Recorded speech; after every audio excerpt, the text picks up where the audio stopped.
Hey, have you ever looked at your savings and just felt stuck?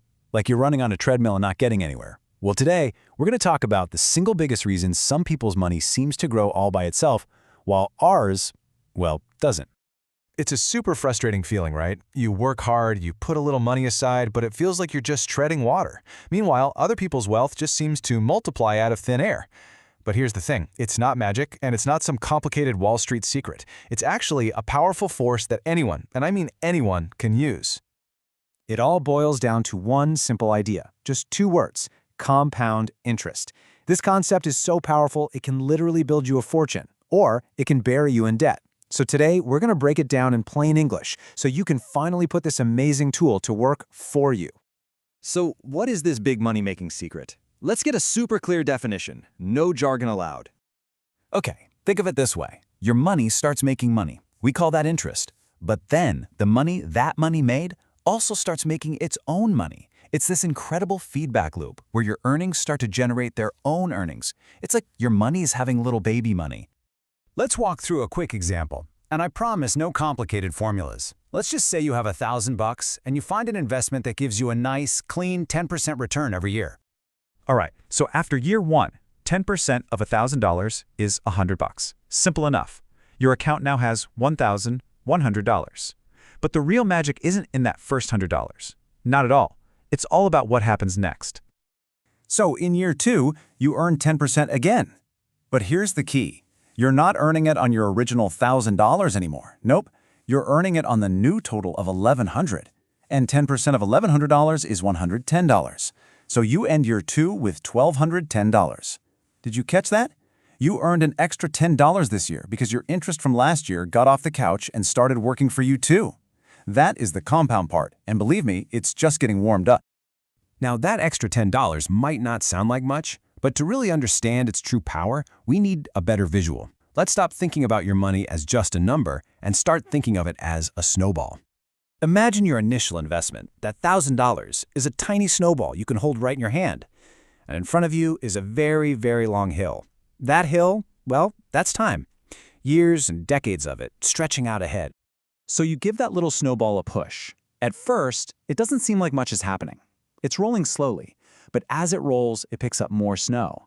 And the bigger it gets, the more surface area it has, right? So it starts picking up snow even faster and faster and faster.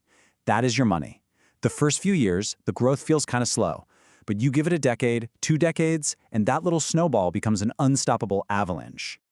Okay, the snowball idea sounds great, but let's make this really concrete.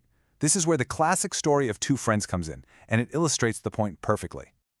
Meet Alex and Jordan. Alex is an early bird, starts investing $200 a month at age 25. But here's the twist. Alex only does this for 10 years and then stops completely at 35. Jordan, on the other hand, waits until 35 to start, but is way more consistent, investing that same $200 a month for 30 straight years, all the way to retirement. So, who do you think ends up with more money? So, first things first, who invested more of their own money? That one's a no-brainer. Jordan invested for 30 years, Alex only for 10. Jordan put in 3 times as much cash right out of their own pocket. Easy. But here is the absolutely mind-blowing part. Who has more money at age 65? It's Alex, by a long shot. Even though Alex only invested $24,000 of their own money compared to Jordan's $72,000, that extra 10-year head start let Alex's snowball grow so big that it was worth way more in the end. The compounding did all the heavy lifting for Alex. So if you remember one thing from this, let it be this. With compound interest, time is your superpower. It is more important than how much money you start with. It's even more important than your rate of return. Every year you wait to start is like chopping off the biggest, most important part of that hill for your snowball. Okay, this all sounds great in theory, but how do you actually start your own snowball rolling? The good news is, it is so much simpler than you probably think. So how do you do it? Number 1, start now. Today, even if it's just a small amount, starting is infinitely better than waiting. 2, automate it. Set up an automatic transfer so you don't even have to think about it. It just happens. This is key. 3, be patient and consistent. Remember, the real exciting growth happens years down the line. You have to let it roll. And finally, number 4, as you earn more over your career, just increase your contributions a little bit. Even a small bump makes a huge difference over time. Now we have to talk about the dark side of this because it's really important. Compounding is totally neutral. It's a force of nature. It can build incredible wealth, but it can also absolutely destroy it. Think about high-interest debt, like a credit card balance. It's the exact same snowball effect, but it's working in reverse. The bank charges you interest. If you don't pay it off, that interest gets added to your balance. The next month, they charge you interest on the new, bigger balance. It's a snowball rolling toward you, getting bigger and more dangerous every single day. So what's the big takeaway here? Before you get all excited about building your investment snowball, you have to stop the debt snowball that's rolling at you. Paying off high-interest debt is one of the best financial returns you can possibly get, guaranteed. It's always the first smart move. All right, let's just quickly recap the crucial points. 1. Compound interest is simply interest earning its own interest.